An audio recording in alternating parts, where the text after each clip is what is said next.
사회 자체가 부조리 그 자체라는 거죠. 그냥 일단 갈아엎고 싶어 하더라고요. 삶의 의미는 무엇인지 삶은 어차피 부조리하기 때문에 네. 앙드레 말로의 정복자들을 좀 살펴보는 시간을 가졌는데 네. 사실 제가 이 역사적인 배경이나 이런 거 사전에 되게 많이 준비했잖아요. 네. 사실 이 줄거리도 그렇고 엄청 방대한 양의 정보가 담겨 있어요. 힘들어요. 힘들어. 맞아요. 중국의 역사를 관통하는 소설이어가지고 너무 깊게 이야기하는 거는 오히려 구독자분들한테 부담이 될 것 같아서 인물 중심, 간략한 배경을 통해서 소설을 알아보는 시간을 가졌는데 진서님은 이 소설 읽고 어떤 기분이셨어요?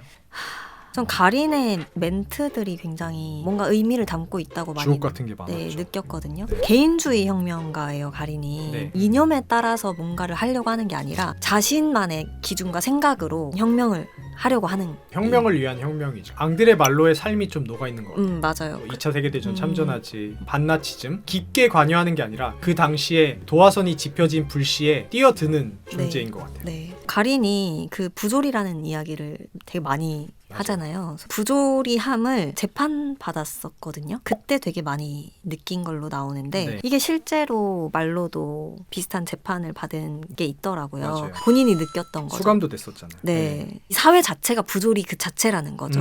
가린이라는 사람은 말로라는 사람이라고 네. 대신 말해도 될 것 같고, 말로라는 사람은 영국의 제국주의 법에 맞서서 계속 새로운 법을 만들어내려고 하고, 부정한다고 해야 될까? 그 기존에 있던 관습을 다 뒤집으려고 하고, 근데 그 의도가 이념이나 정치적 이득이나 이런 거에 있는 게 아니라 정의, 대의 이런 거에 초점을 맞춰져 있었기 때문에 초인사상처럼 도덕, 규율 이런 걸 뛰어넘는 도덕적 타락이 용납 가능한 그런 혁명을 시도할 수 있었던 게 아닐까. 그러니까 혁명을 위한 혁명이라고 제가 표현을 했던 게 그냥 일단 갈아엎고 싶어 하더라고요. 가린이 주장하는 혁명이란 3000년 동안 이루어온 모든 중국스러운 것으로부터 탈피시키는 것. 어떤 지향점을 갖게 만들겠다 중국을. 요거는 사실 없어요.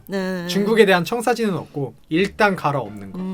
그 말로가 스페인 내전에 참전했던 것도 프랑크 정부를 무너뜨리는 그 자체에 집중을 했지 스페인 공화국이 내전을 이겨서 어떤 나라로 거듭나야겠다 이런 청사진은 없었어요. 맞아요. 그리고 또 이런 것도 느껴졌어요. 쩡다이가 간디라고 하면 위대한 성인이고 되게 인류애적인 사람인데 그런 마음으로 정치하는 것도 좋은 방향은 아니다라고 생각하는 것 같더라고요. 그건 결국 자신의 우월감을 느끼기 위한 그런 행위다. 내가 누군가를 도울 수 있는 입장이고 내가 누군가를 동정하고 불쌍히 여길 수 있는 입장이라는 그런 것들을 느끼는 것이기 때문에 그쵸. 그것도 옳지 않다. 네. 이게 당장의 중국 인민들이 핍박을 받고 있는데 제국주의 아래서 싸우지 맙시다. 계속 이러고 있잖아요. 서로 죽이지 맞아요. 맙시다. 이렇게 좀 보르딘이나 쩡다이나 홍을 본인이 지향하는 인물은 아니다. 개인주의 혁명가가 되어야 한다라는 메시지가 있는 게 아닐까. 사실 가장 이상적으로 그려지는 인물은 가린이 맞아요. 앙드레 말로 일생이 녹아있는. 그렇기는 한데 스스로의 한계도 좀 보여줬던 것 같아요. 무목적성, 자신을 맹인이라고 표현하잖아요. 지도자가 되어서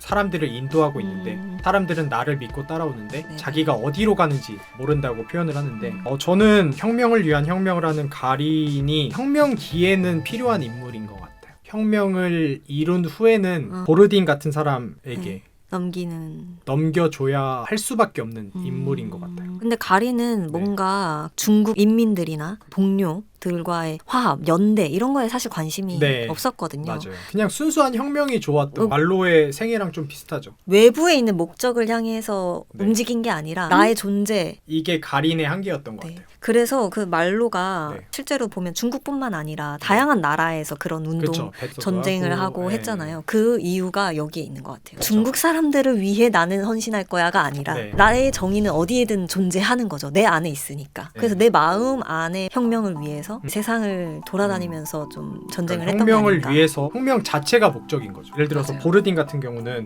공산국가의 건설을 위한 혁명을 하는데 가린은 그냥 혁명을 위한 혁명을 할 뿐이죠. 그게 가린의 한계였던 것 같아요. 근데 저는 한계라기보다는 그냥 보르딘, 쩡다이, 홍은 다 외부에 뭔가 목적이 있고 가린만이 유일하게 투쟁의 대상도 그렇고 목적도 그렇고 내 안에 있었던 사람이었다고. 가린, 쩡다이, 홍 같은 사람들은 다 사라져요. 결국 남는 거는 보르딘과 그 장제스 같은 근데 목적성을 띈 인물들이 남게 되죠. 실제였으니까. 네. 그게 선이라고 생각하거나 지향점이라 생각해서 그쵸. 네. 쓴 것 같진 않은 네. 거죠. 네. 네. 달인도 지향점이긴 하지만 한계가 있었던 것 같아요. 지속성이 없는 거죠. 이 순간에 어떤 폭격기가 지나가는 것처럼 효과는 있지만 계속 머물러 있지는 못하죠. 여기 소설에서도 결국 이런 권력 투쟁에서 국민당을 장악하는 거는 보르딘으로 나오거든요. 그러니까 저는 네. 이건 것 같아요. 이게 정치적인 내용이지만 네. 사실 정치보다는 그냥 되게 철학적인 의미라고 생각하거든요. 혁명을 무엇을 위해 하느냐? 삶의 의미는 무엇이냐?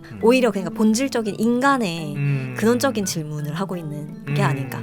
저는 그런 관점도 동의하지만 혁명의 한계, 혁명에 무엇이 필요한지를 보여주는 소설이었던 것 같아요. 보르딘이 이제 국민당을 장악하게 됐는데 네. 여기 이유가 이제 인간의 조건이라는 소설로 또 거기는 보르딘 같은 공산주의자들의 한계를 보여주고 있어요. 그래서 이게 약간 이제 작가님과 제가 그 혁명을 바라보는 관점이 다르게 해석을 하고 있으니까 보는 분들도 어떻게 읽었는지 좀 다양한 관점이 존재할 수 있으니까. 맞아요.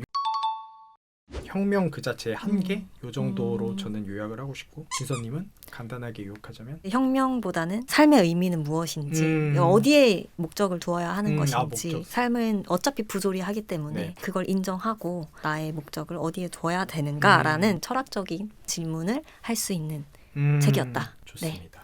그러면 네. 다음 책은 저희 저 했어요? 브람스를 좋아하세요? 프랑스와 프랑스와 사강의 그래요? 이야기를 너무 좋습니다. 네, 오늘은 여기서 마무리 짓도록 네. 하죠. 수고하셨습니다. 고생 많으셨습니다. 네, 고생하셨습니다. 안녕. 다음에 봐요.